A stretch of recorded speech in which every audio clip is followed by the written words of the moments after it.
It's about sitting down and getting to know your whole self. But to do that, Right. we've got to learn how to be still. And I think in that stillness, we can find compassion for the dark places. Yeah. We can find, places to let the light shine through a bit more. And in understanding ourselves in that deeper way, accepting all that we are, every single bit, the bumps, the bruises, the beautiful parts as well. Then we're able to go out, and that is what helps us create empathy for other people.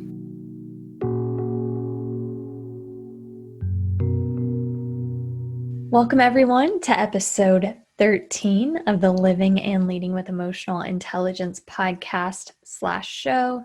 I'm your host, Brittney-Nichole.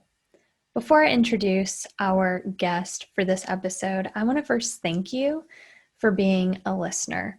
It really excites me and warms my heart to see listeners from all continents, except Antarctica, which understandable, but from all other 6 continents of the world. I think that is absolutely amazing, and I appreciate your support in listening to this show. So my guest today is Cole Baker-Bagwell. She's known by CB2, by her friends, and she's a quick hop up the road from me. I'm in Charlotte, North Carolina, USA, and she is about 3 hours north in Raleigh-Durham area of North Carolina. So I'm super excited to eventually meet her in person once this COVID thing is all said and done.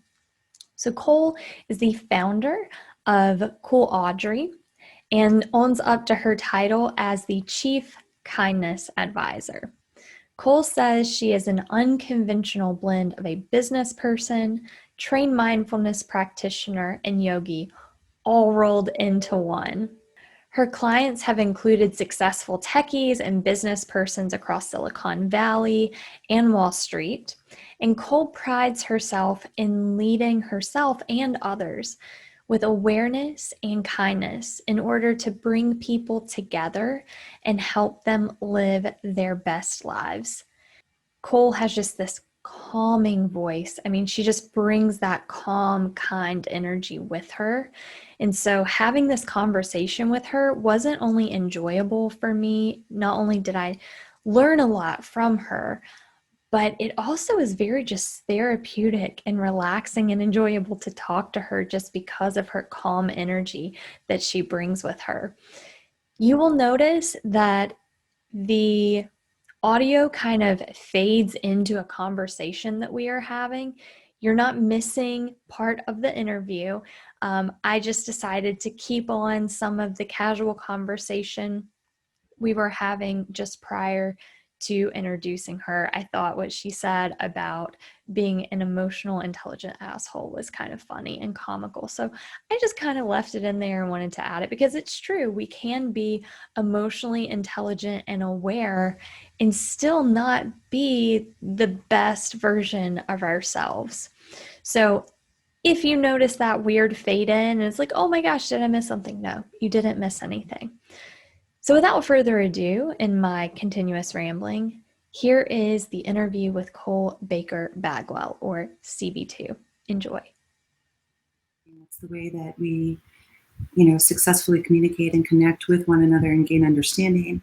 But the issue is that it's not just about, the compassion piece, the kindness piece is massive because I say, I have kind of a saying that's not all that friendly, but say you can still be an emotionally intelligent asshole, right? Or jackass. So That's true. It's absolutely true. You can be completely self-aware that you are not a pleasant person. But the bigger point for me about emotional intelligence is access. It's not just about having these 5 sort of pillars that we understand are important, but it's about having the ability to access those things and then what. And so, when I was reading your website and the information about you, I'm like, oh, we're like kindred spirits working in this same space from these 2 different sets of experiences. And it's really, it's amazing. I love that. Awesome. I'm so excited to interview you, Cole. I know, it's going to be fun. I always ask guests before we start to introduce themselves. So first I want to welcome you to the show /podcast. And Cole, I'm going to let you kind of take it away with how do you define yourself and what you do in your own words? Okay. So I am the founder and kindness director for Cool Audrey. And I tell people all the time that Cool Audrey is not something I created. It's something that I'm breathing life into. What I mean by that is this path that I'm on chose me. And it's sort of a culmination of the life experiences that I've had both in the corporate environment and then in the yoga world, all melded into one beautiful piece.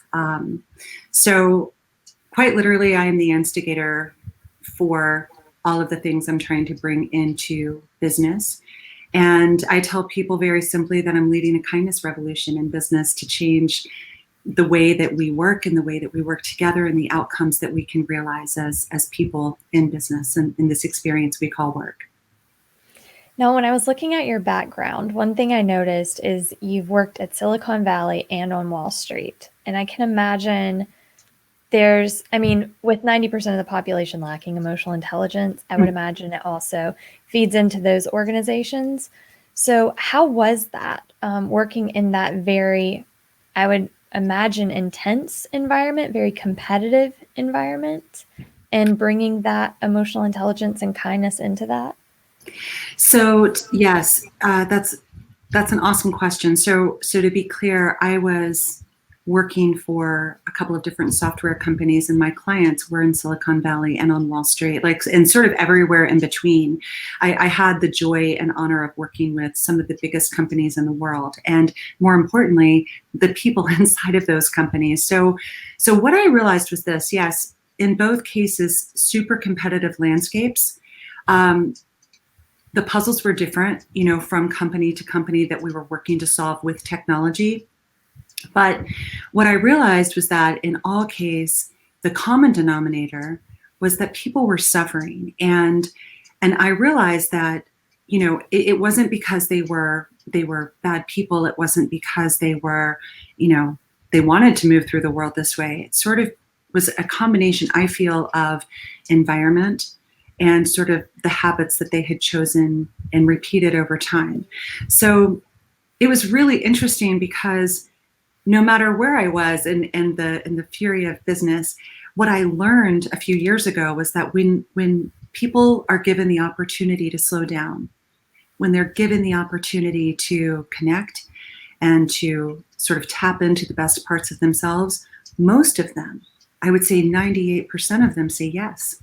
This is amazing. So in these places that were so frenetic, so competitive, the saddest part for me was the fact that people had become commodities. And so I think that mindset, that sort of mindset that's developed over time around human beings doing business, I think that really led to a lot of the behaviors that we, you and I are very well aware of. The behaviors where, we would say that there's a lack of emotional intelligence, but the truth is when you give people that option, we're sort of wired for this, right? They want to say yes, they want to tap in, and they're happy to have that different experience, which was pretty cool. That's awesome. That's awesome. So I'm imagining that's a hard wall to break through. Mm-hmm. Yeah. How do you get them to that state where they are accepting of that and where they feel comfortable opening up and slowing down to implement kindness and emotional intelligence?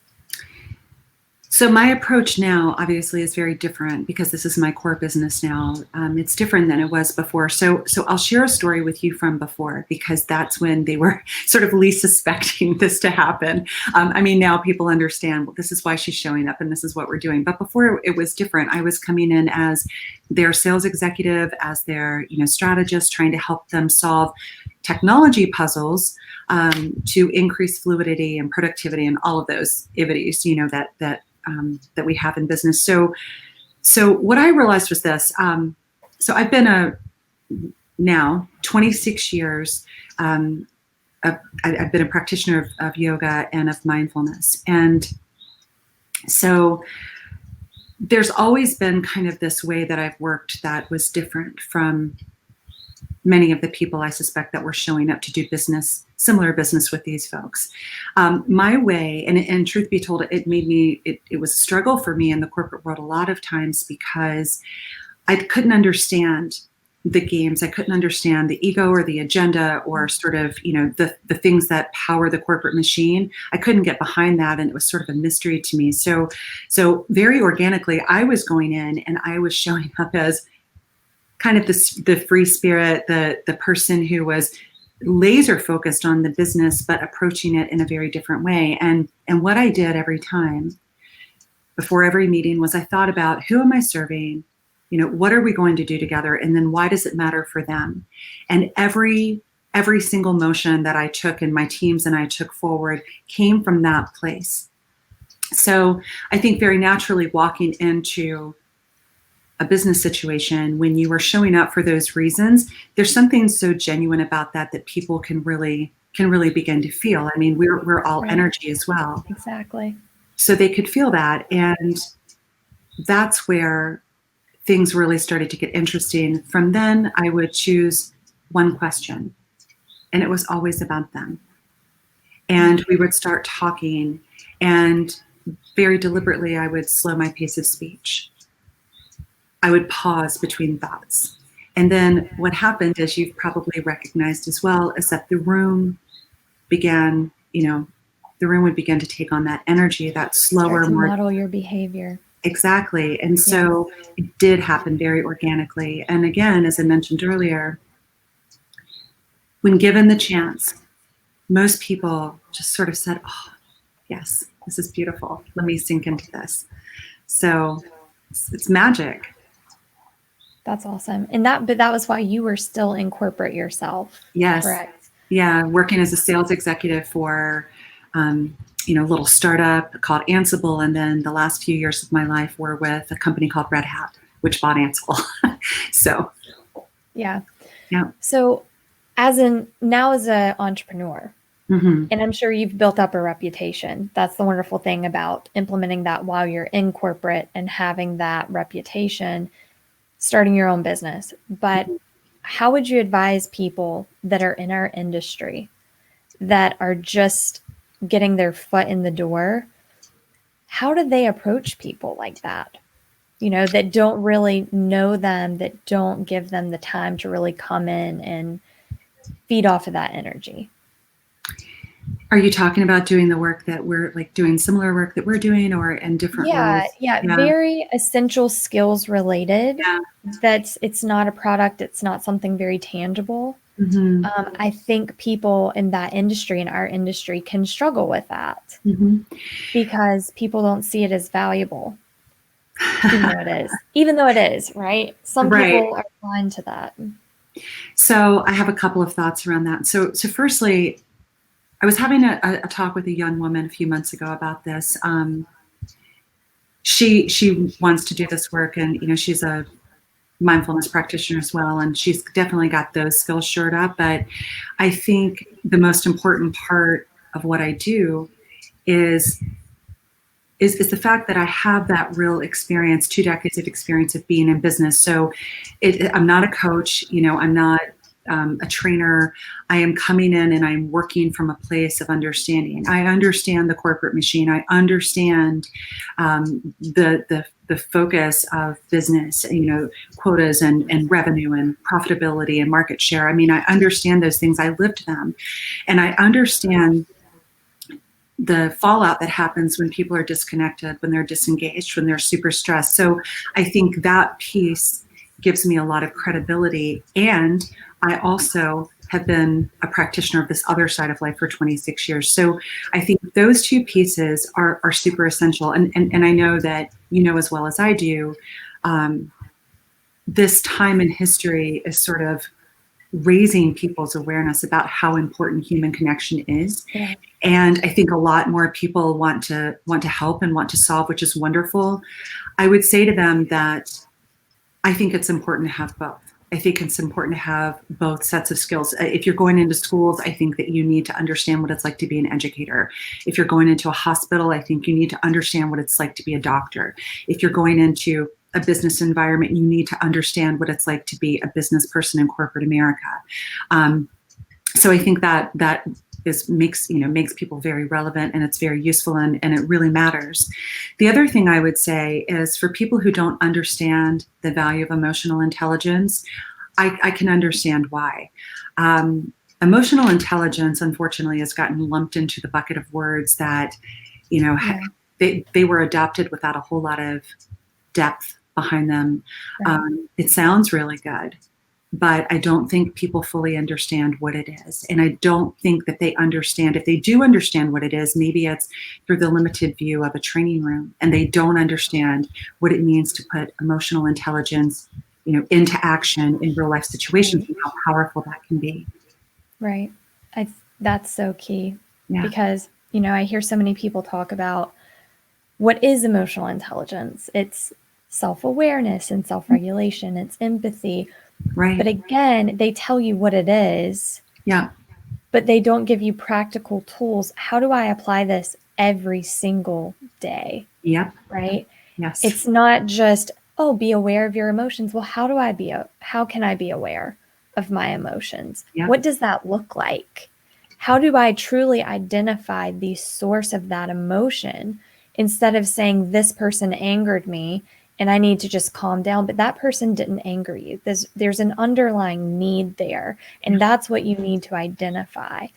And so many people are getting these certifications within, a weekend or a few days, or these online courses, and calling themselves emotional intelligence practitioners. Right. And they themselves don't truly embody emotional intelligence. They don't live it day to day. And that is very frustrating. And I'm sure you feel that frustration as well. And one thing that you pointed out was understanding. Mm-hmm. And I think that is so key to all of that, because that is awareness, right? Understanding is awareness, but for ourselves and for others.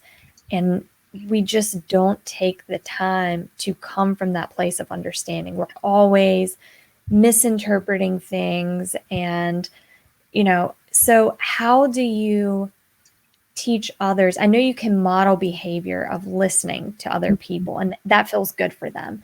But how do you teach them to come from that place of understanding?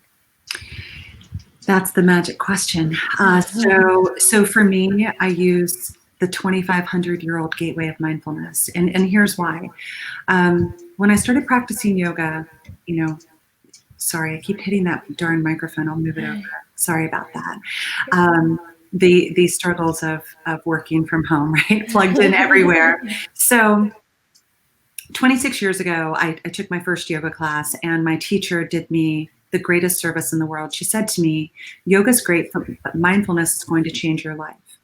And it was such a profound statement that I had to learn more about that. And so what I realized was that when we can slow down and we can live in this moment, this present moment, moment to moment to moment, that's where the awareness comes from. I mean, that's what mindfulness is. It's awareness, paying attention in a particular way on purpose. And that's what Jon Kabat-Zinn calls mindfulness, right? And he's absolutely correct about that. So to me, when we're talking about awareness and understanding, you have to start from a place of self. And until you do that and you understand how to, I call it the access point, until you understand that access point, it's very difficult, to your point, to, express empathy or to, employ self-regulation. I mean, if we really think about it, self-awareness is what's going on with me right now in my mind, in my body, what action am I getting ready to take as a result of those things? What's ruling my world right now? Is it the evil three, those things called ego, agenda, and bias? Or is it something else? Am I writing a story in my head? So that takes a lot of practice. And I think you're absolutely right. People who are going in, for a weekend and trying to learn this, and then they're going out and teaching others, it's actually doing more damage, I feel, than good, because it risk credibility to this very powerful way of showing up on purpose. Yeah. And then realizing what's in charge of my reality before I respond, not react. And then how do I create understanding with the other human being on the other side? So if they come in all fired up, or they're apparently angry about something, how do I prevent myself from reacting to that, and sitting in a place where I can give them some compassion, that empathy, that kindness, right? And it's really interesting. I mean, empathy is not something that we're wired for. Compassion is, and they're very different things. And so I think that every single bit of this has to begin with that access point. And that's the part that the training rooms miss. That's the part that, unless people are able to get there, it's like you and I were talking about earlier. You can have a certain type of awareness, but it doesn't really mean that it's going to produce anything good in yourself or in the world. So mindfulness, that gateway to me, is where it all begins. And that's the way that my practice works. That's beautiful. That just kind of came out. It's very beautiful the way that you speak of this. And I go back to a situation. I was volunteering at a conference, and this gentleman came, and some people attend things or view things just to say, I told you so, or this is why you're wrong. Like, they go to prove that they are right and you are wrong, even though they mask it as, I came to be open-minded. So this gentleman came to this conference in Charlotte, and he was very skeptical the whole time. It was called EmpowerCon, and it was bringing people from all walks of life together, and it was to bring that understanding of different people. And he was very traditional, very conservative. This is the way people should act. This is the rules that should be followed, XYZ. And so after a panelist finished speaking, I was talking with her, and he came up beside of us and was intensely waiting for us to end our conversation so he could jump in. Well, at the time, I had no clue what he was going to say, right? So she could feel the uncomfortableness of him just standing there. So she directed her attention, and he just lost it on her. The way that you were saying this was so offensive, and this is what she was like, sir, that is not at all how I meant it. What I meant was this. He was like, no, this is what you said. This is what you meant. And I find that so many people do that. They're trying to tell someone what they said and meant, when that may not have been the intent of that person. And so they don't leave room for that understanding, for that clarification, for that other person to say, no, I see how you could have taken it that way. And I apologize if you did, but this is how I meant it. And let's have a conversation around that.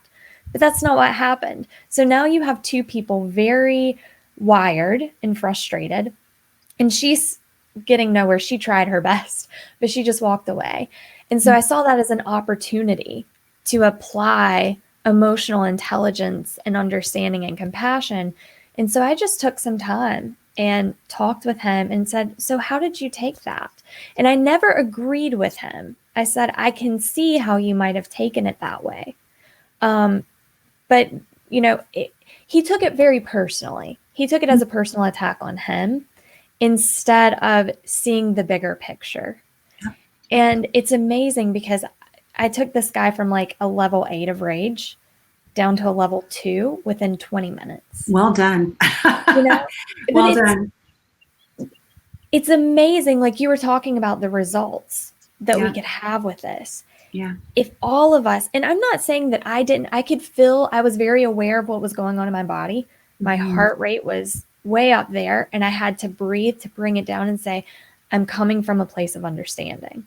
Right. And that's why when I read the information on your website and what you do, it's like, oh, this is so refreshing and so amazing that you bring this kindness and understanding into your business.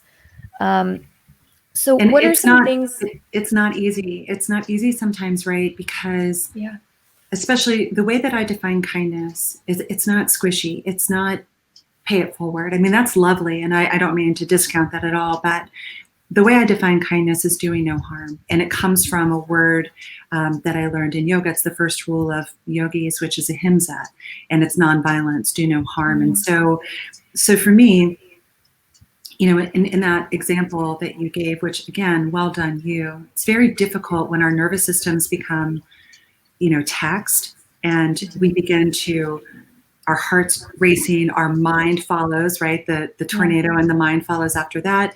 Sometimes we get sweaty or shaky. And so I think it's really, really hard to show up as the best version of yourself in that moment. But as you experienced, when you took that breath and it gave you an opportunity to step back, truth be told, what happened that day was very little about what was said by anyone on stage, by the panelist. Mm-hmm. What happened that day was an interpretation that gentleman had based on either experiences or narratives that he had written, based on something he was carrying around, right? I call it the Samsonite luggage full of rocks. So it's something that he's carrying around with him that was triggered by something that was said. Absolutely. And so, yeah, it's tough. It's tough in those moments, but man, truth be told, we're just, all of us are sums of our experiences that we've accumulated over the years. And then the trick is understanding how we can empower ourselves through those experiences, how we can glean lessons from them, and how they can really be quite destructive when we feed them. Because there are some experiences that can harm people as well, right? Especially trauma or whatever. So I think that's where the self-awareness is so key. And that's where, especially in our culture, we're moving way too fast. And COVID, as unfortunate as it's been this opportunity for us to get this hard reset that I think we needed to kind of slow down and remind ourselves of where we are and why connection is important. And I think we're moving way too fast, but also alone. We are isolating ourselves. We're not seeing the value in connection, genuine connection. Right. And happy hours and doing these group activities, it's not hitting us at our core. No, it's surface. It's surface stuff. It's the stuff we're comfortable with. It's the stuff people are comfortable with. It's easy to share a glass of wine. It's hard to share how you really feel. Yeah. So, yeah. But maybe they don't even know. I mean, that's very possible too, right? Because listen, again, you and I have the same mindset about this, right? If you think about it just for a second, we have become so conditioned to autopilot, to surface connection, so through social media or, they split-second conversations. I mean, my God, before COVID, we had lost our way so desperately. I tell the story. I would go into an airport. I traveled 3 to 4 days every week. And I would go to the airport and, people had these headphones on, right? But it's not so they could talk with one another. It's so that they could watch their movie or disappear into their own world. And we had so lost our way. And I think that there was a certain comfort for some people in that isolation, which became very concerning for me, because when they were asked to meet someone's eye or they were asked to express how they really felt, I don't know that they even were aware enough to get to that place. And now, here we are in COVID, right? Some people trying to still live on autopilot or isolation. But what's happened is that for the first time in a long time, we're stuck in our homes, right? Most of us. And stuck with ourselves, more importantly, that stuff starts percolating. People don't know what to do with that, right? So either they default to modus operandi, which is what they understand, or they begin to have a different type of crisis because they don't know what to do with the stuff that's being unpacked as they're sitting in their sanctuaries that are now their offices and their schools and whatever. And it's a really tough equation. To manage if you're not comfortable with that level of awareness that we have the ability to understand. It's hard. It's hard for a lot of people. Yeah, I couldn't imagine myself in this day and age, myself that was 10 years ago, that was a complete emotional disaster, how I would have handled this. Yeah. I really don't know. It's scary to think about. And I feel awful for those people, like you said, that are in that state and don't know how to cope, because I remember what that felt like. And so the next question I wanted to ask you is, have you always been this calm and mindful and aware, or was there something in your life that was very eye-opening? I've never been asked that question before, so let me just give it some thought for a minute. I think naturally I've always been a very compassionate person. I raced through my 20s, the late teens, early 20s, partying a lot, as a lot of people do. I missed some of that time in my life because I was not mindful of where I was. I don't even think I wanted to be when I was like 20 years old, mindful of where I was. Just like I had like 80 years in front of me and I just wanted to go for it, right? So I think the turning point for me was when I began practicing yoga, and I had this opportunity to see myself in a different way. And by that, I mean, to a large extent, I think a lot of us show up in our lives and we are appearing for other people. We are not showing up for ourselves. It's easier to appear for other people than it is to show up for yourself. And sort of get those like surface nods and affirmations that make us feel so lovely, but it's really hard to sit with yourself. But when I started that journey, and as I mentioned, my teacher made the very profound statement around mindfulness, it piqued my curiosity in a really different way. And I will tell you that from that day and ever since, it helped me experience my life in a different way, and in such a different way that I wanted every single person that I knew to have that same feeling, to be able to navigate the challenges of life and still find gratitude in those really hard moments. Yeah. To be able to find contentment in the moments that they would otherwise call average, and to be able from that contentment to find a place of joy. I wanted people to feel that, because I felt like when I started getting into my stride and into my practice, my God, like it saved my life, a million times since. I mean, I have had amazingly difficult things that I've navigated, really, really tough things that without these tools, they would have brought me to my knees. So I think, to answer the question, I've always been compassionate, but I was not always mindful. But these lessons that I began to cultivate with a lot of intention and a lot of attention 26 years ago have brought me to the place where I am now. And I'm super grateful for that.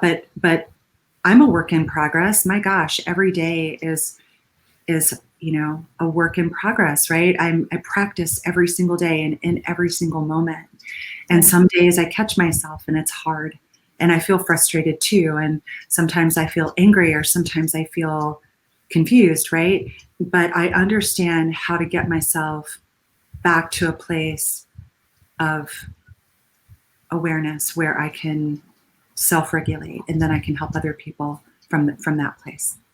Right. And I think that's a misconception people have about either positive psychology or mindfulness or emotional intelligence, whatever it may be, that you don't feel those unpleasant emotions. And that's not the case. It's, you know how to address those emotions. You know how to find the source of those emotions.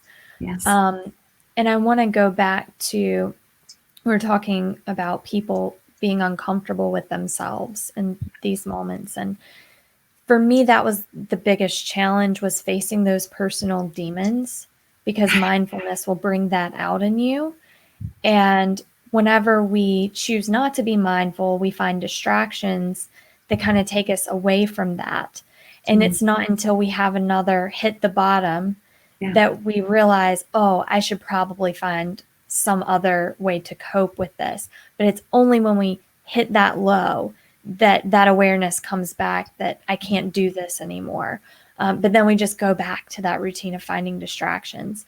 Yeah. So I'm kind of like going down a rabbit hole here, but to kind of reel it back in, I found that once I found compassion for myself, that was when I was able to show compassion to other people, because we project, right?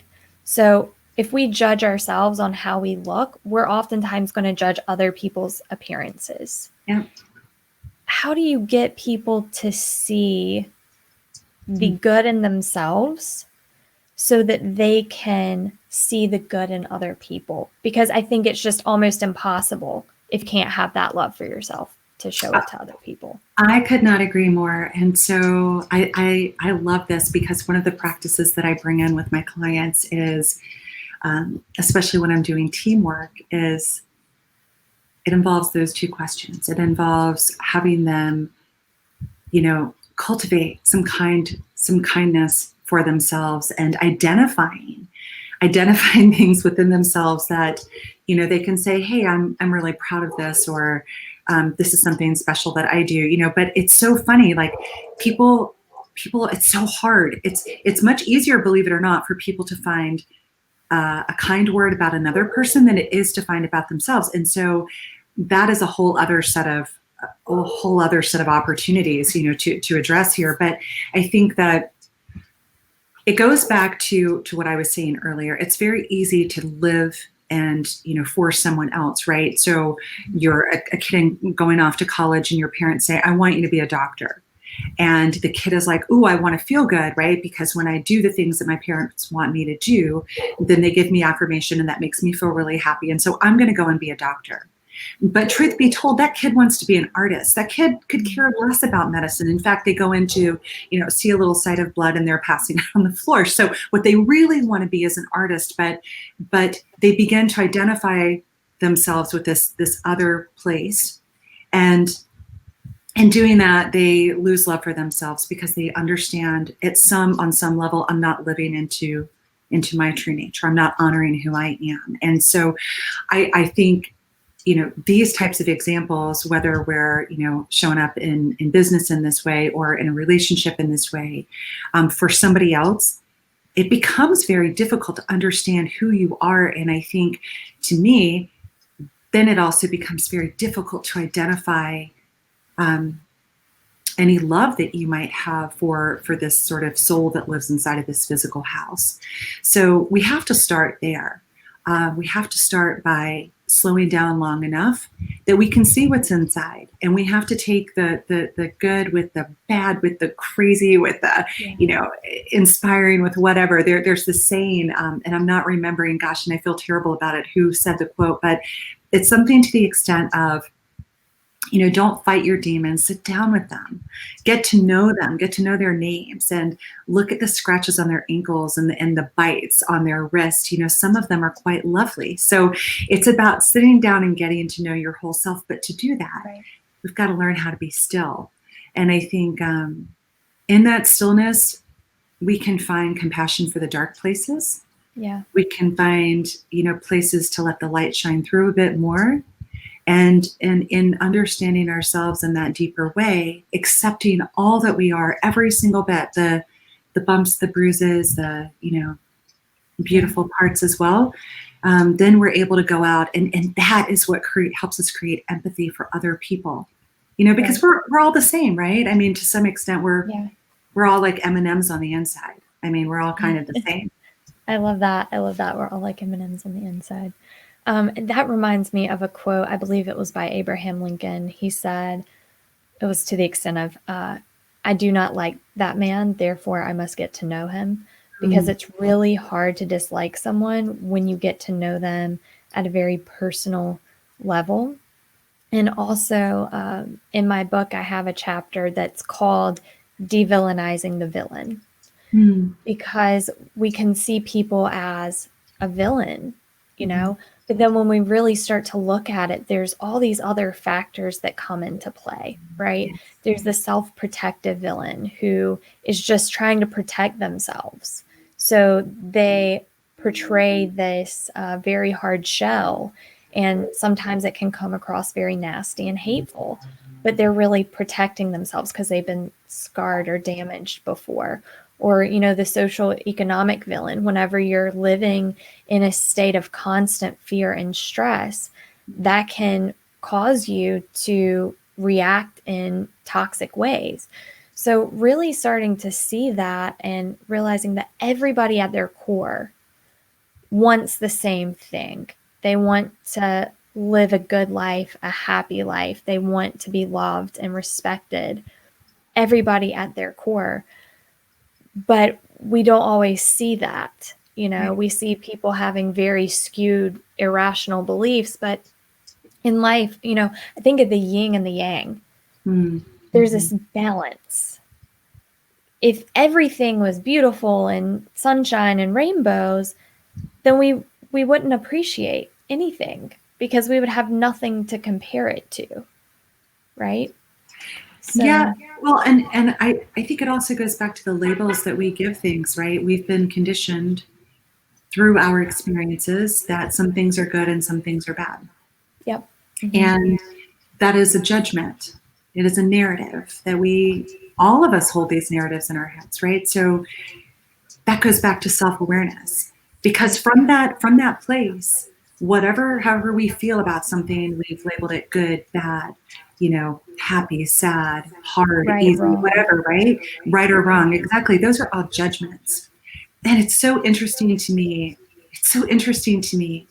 how when we are able to understand that those are just labels that we give to things based on experiences that we've had, that we're able to really, that's where the magic is, right? That's self-awareness, to say, wait a second, I'm saying this person is foolish because they're difficult because they're making this statement, but that's my judgment based on my narrative. So let me just sit back, take a few deep breaths, and let me just hear them. Let me just hear the words that they're sharing without those labels. It becomes a wildly different experience, right? Sans the labels. And I think that, that is one of the most important things. My gosh, think of the possibilities if we were able to meet each other without a label. Yeah. If we could drop those narratives and I could simply hear the words that you're trying to express. Exactly. Yep. Objectively. Imagine that, right? Because I think those labels it's a form of doing harm. My gosh, we've already created a condition before we've given the person any opportunity to really fully share with us what's going on. We've not given ourselves a chance to develop that understanding because we've already decided how we feel about it. It's wildly different, right? So that reminds me of, have you heard of Daryl Davis? Do you know Daryl Davis? I don't know Daryl Davis. I think you would really enjoy his story. So I had him, he was, I think he was my second guest on the show, but he has been interviewed by like Morgan Freeman on his Netflix show. He's been on Joe Rogan and all this, but he is, by day, he's a blues musician. Oh, I guess that would be at night because they typically have to be at night. But he's also an activist, and he has been trying to answer this question since he was 10 years old, and that's, how can you hate me when you don't even know me? So to make it short, Daryl's parents were part of like the embassy. They worked for the U.S. Embassy. So he was a I guess military brat. I don't know if you call that military, but he lived in all these countries, never experienced racism. And then when he was 10, he was marching in a parade and debris started hitting him from spectators. And he was like, what is this? And so he was like, how can you hate me when you don't even know me? And so he made it his life's mission to answer that question. So he started to meet with KKK members and white supremacists and just listen. He started to attend their rallies, and people were like, Daryl, they're going to kill you. Like, you don't mess with these people. Wow. So CNN did a story and covered him as well. And he earned respect from these people. And it took years sometimes for people to change their mindset because it had been ingrained in them. Yes. But all he did was come from a place of understanding and just listening to them. And now, like, I'm sure it's more than this, but during the time of the interview, which was several years ago, over 200 KKK members had denounced hate and racism and turned in their robes. Oh my gosh. Just Wow. because he listened.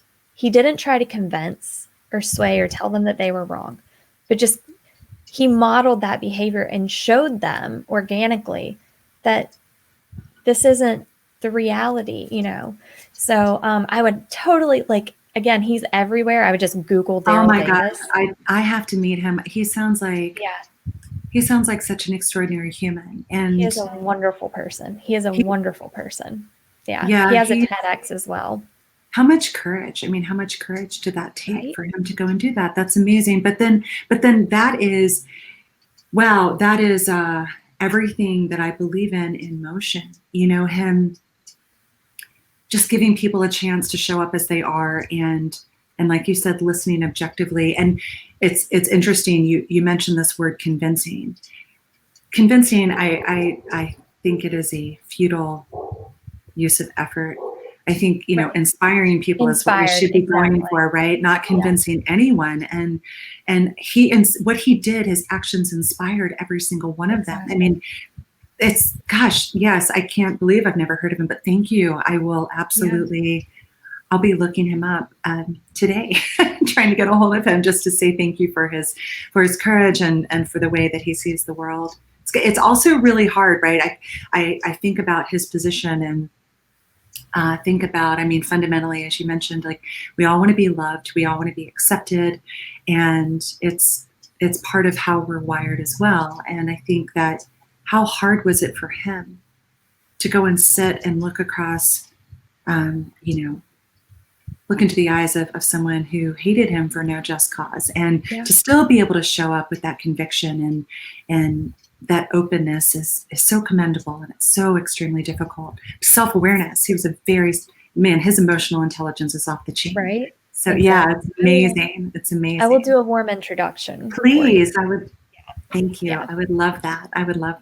Thank you. Yeah, but he's a wonderful human being and just so humble, yeah.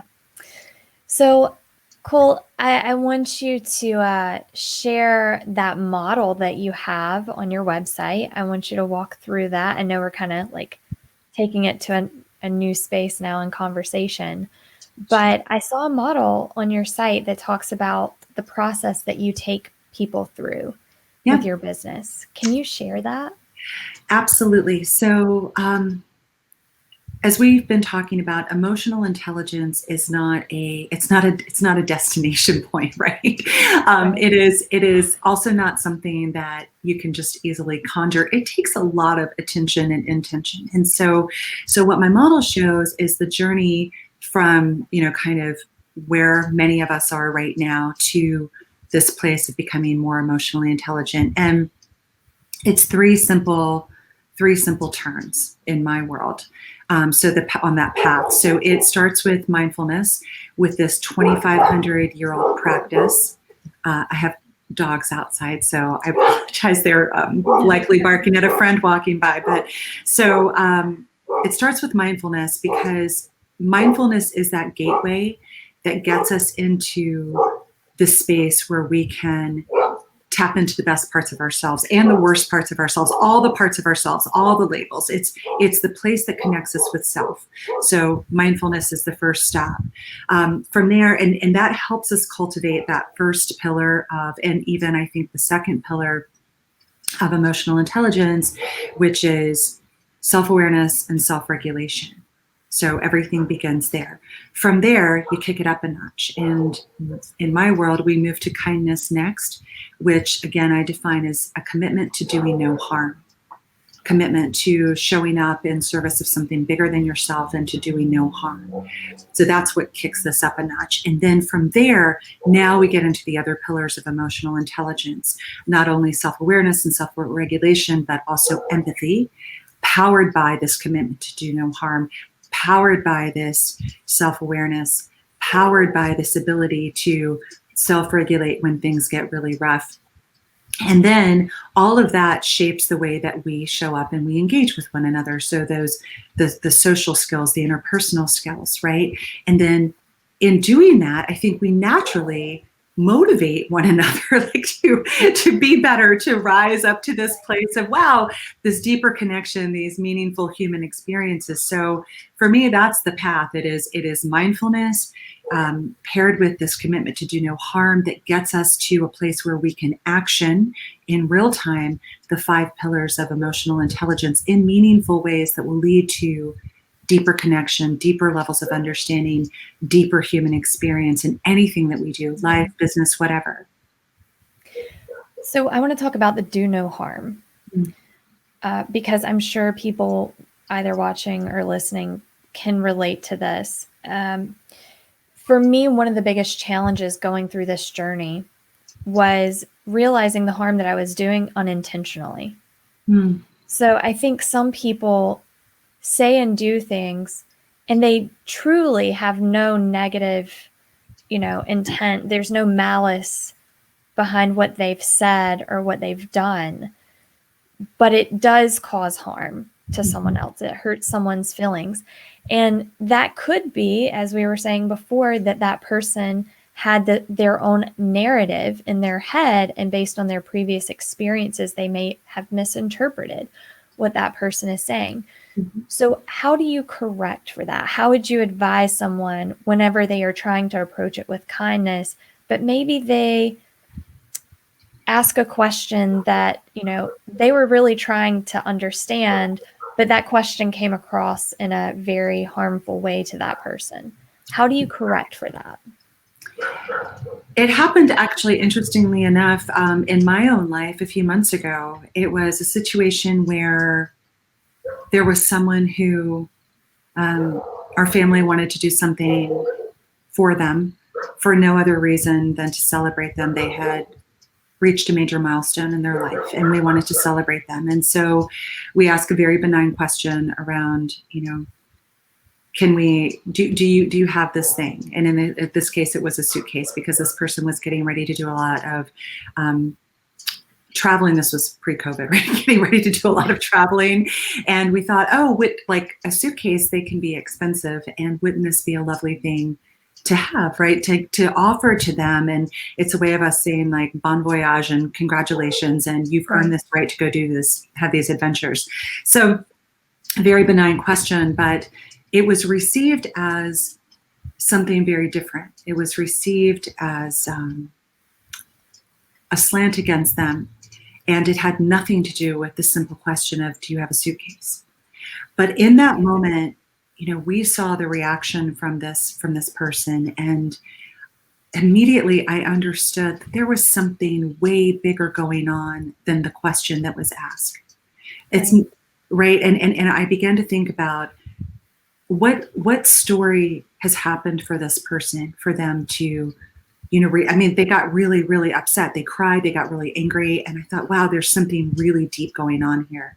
Mm-hmm. So I took a few deep breaths and I said, I can see that you're really upset. Let me help you understand why I asked the question. And with that, I just shared what I shared with you. You've reached this major milestone in your life and we're super excited for these adventures that you've earned the right to take now. And we wanted to give you something because you're a younger person and who wants to go spend, several $100s on a suitcase. It's not that sexy. Right. So we'll do that for you. We're old. We'll do that for you. So once I explained that, they understood. And then they were able to say, well, gosh, I thought you meant blah, blah, blah. But I realized, that's where the self-awareness comes in, that their reaction was something very visceral for them. And it was, we were not going to get anywhere by me saying, well, why are you so upset about that? That's a dumb reason to be upset, right? You shouldn't be upset over that. Why in the world would you be upset over this question? Yeah. So to recover from it, to answer your question, I said, I can see that you're really upset. I'm so sorry that you are upset. Let me help you understand why I asked the question. Mm-hmm. And that diffused the situation enough that then that person could show up and help me understand their truth. And then once they connected me with their truth, which was made perfect sense to me after I understood, right? I said to them, how would you like to move forward? Would you like the suitcase, or do you already have one at home? So I would say that our first reaction is typically to defend. Right. I mean, most of us, unless you're a sociopath, we don't want to upset other people. We don't want to hurt them. We don't want to make them, angry or cry. I mean, most people, that's not the intention, unless you are working from a diabolically different place. But in that moment, what I've learned over the years is that being defensive does not get you anywhere. It wasn't going to get me anywhere that day. Showing up in a place of, I see you, I hear you, I'm sorry that you're hurting. Let's build a bridge to understanding, together, so that we can better navigate this moment and come out on the other side, a little more well-connected, a little with higher levels of understanding for each other as human beings. And I think that's the only choice in those moments. I mean, imagine how different our world would be if the people who have the biggest stages in the world could show up with that mindset of, I hear you, I see you, I want to understand you more deeply. Imagine, it's just a small turn of the dial, right? But imagine how different our outcomes could be collectively if we had that ability, instead of to defend, which is first, I think it's a reaction. Instead of defending, we had the ability to respond. Very That's true. the difference. Yeah. That's awesome. And, I've even had people, and it's people that I know very personally, who knew the old Brittney and now sees this Brittney, but they're still stuck in that state of allowing their personal insecurities to get in the way of a conversation. And so when we have conversations, and I try to come from that place of understanding and kindness, and my tone of voice changes and it's slower, it's more calm, sometimes it actually angers them more. And I don't think that's the norm, right? And I think maybe it's the relationship I have with them, to be quite honest, because it's a very, very close relationship. They're older than me. Now I'm an adult, so it's like they kind of see themselves as me placing them as the child potentially, because I have control. But this recently happened where I was listening and they told me, I miss the old Brittney. I feel like I'm talking to a psychiatrist. And I didn't really know where to go from there, because they had extremely intense emotions around how I was reacting and responding to them, even though I was listening. But they wanted me to engage in that anger with them. And I refused to engage in anger with them. And that made them more angry. So I think it's important for people that are practicing this to understand that as long as we are coming from a genuine place of understanding and kindness, and trying to meet the needs of that other person and clarify our message if we need to, that's what we can do. That's what we're responsible for. But that person is also responsible for themselves. We can only do so much. Well, right? all of us, yeah, for sure. I mean, all of us are responsible for our own actions and for the energy that we take into the world. That said, I think that, I've encountered people this way too, who are they're just upset. I mean, and they have a lot of reason in their lives to be upset, once I come to understand that. So I never take it personally, Right. because I know, just like you knew in that moment, I wasn't doing anything to bring them pain, bring them anguish, but nonetheless, they're showing up in that place. So I'm really curious about it. And my sort of default is, I can see you're really suffering. Is there anything I can do to help you? Yeah. Is there anything that you need me to hear? What's going on that I should know? And so sometimes giving people that space to say, I'm really pissed off right now, and here's why. Man, it makes all the difference in the world, because guess what, Brittney, sometimes I get pissed off too. I mean, Yeah. it's hard. right? It's not that. That's the hard part, is that we are not people who are mindful practitioners, people who are self-aware. We are not perfect. We are fallible, every single day, right? We have high moments and low moments, just the same. But there is so much power in just acknowledging another human being, saying, I hear you, or I've been there, or man, I have no idea what you're experiencing at all, but I'm really sorry you're having such a shitty day. Like just being real about it, I think is so refreshing. I can't fix other people. You can't fix them either. All we can do is inspire them to, the goal of my work is not to change a single person. And I am very clear about that. I said, listen, my job is not to change you.